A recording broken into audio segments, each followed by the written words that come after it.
The assistance package that we have proposed is worth $450 million.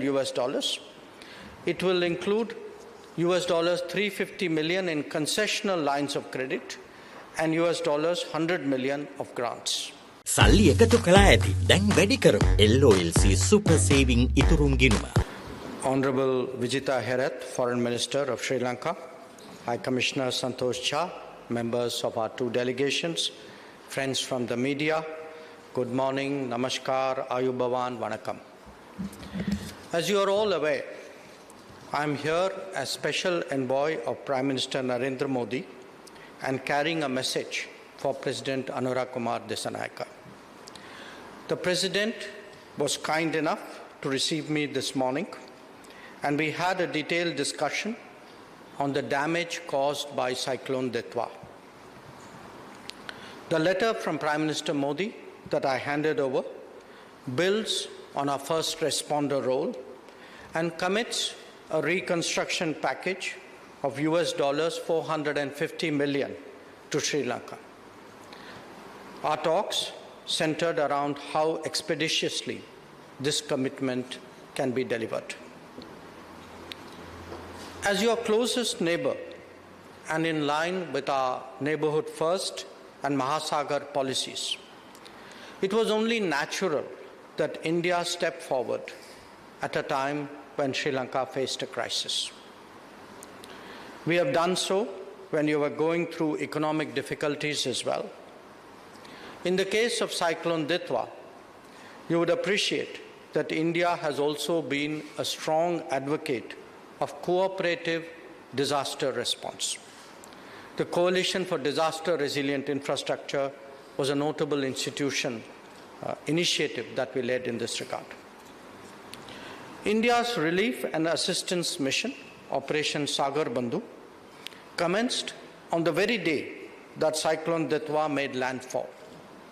Our aircraft carrier, INS Vikrant, and another ship, INS Udaygiri, were present at Colombo and delivered relief materials, and thereafter also deployed helicopters. Thereafter, a number of Mi-17 helicopters of the Indian Air Force were active for a period of more than 2 weeks in Sri Lanka. An 80-member National Disaster Response Force contingent arrived simultaneously and conducted rescue and relief operations.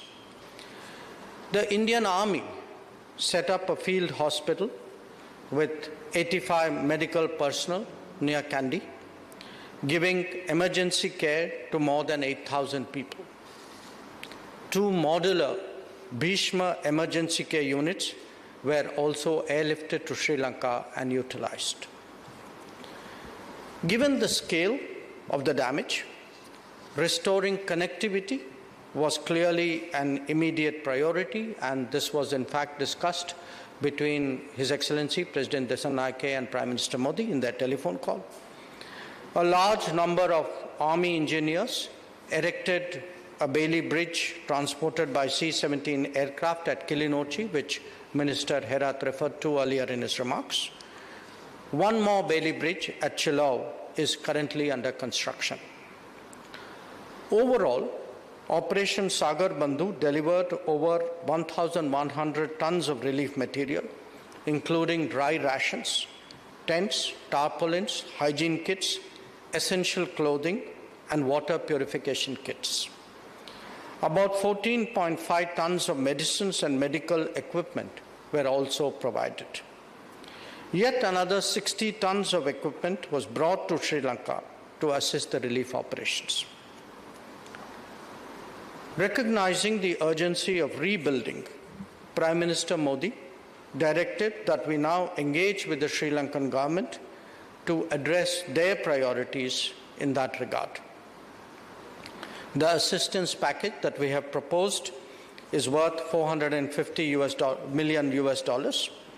It will include $350 million in concessional lines of credit and $100 million of grants.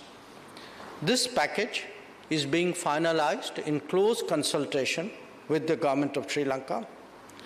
Our assistance will cover sectors worst affected by the cyclone, including 1. Rehabilitation and restoration of road, railway, and bridge connectivity. 2.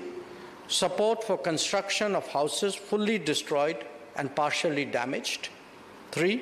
Support for health and education systems, in particular those that have been damaged by the cyclone. 4. Agriculture, including to address possible shortages in the short and medium term. And 5. Working towards better disaster response and preparedness. We are conscious that work towards mitigating the impact of Cyclone Ditwa on the people of Sri Lanka must be done in the quickest time possible.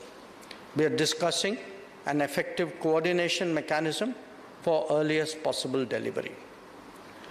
Let me also add that there are other ways by which India can and will be of support to Sri Lanka.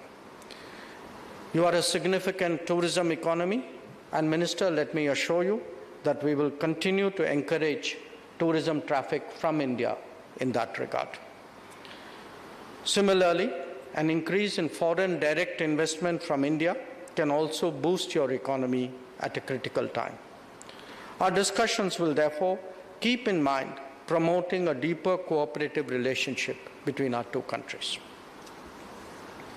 Friends, we fully recognize that this is a very difficult period for Sri Lanka. Just as it was recovering from the economic crisis of 2022, this natural disaster has created new difficulties. We have seen in the past the strong resolve and strength among the people of Sri Lanka to overcome challenges and to march ahead. I can assure you that India stands firmly with Sri Lanka more than ever before, and I'm sure that Sri Lanka will once again demonstrate its great resilience in recovering from this adversity. Thank you. Thank you very much for your further assistance. Thank you.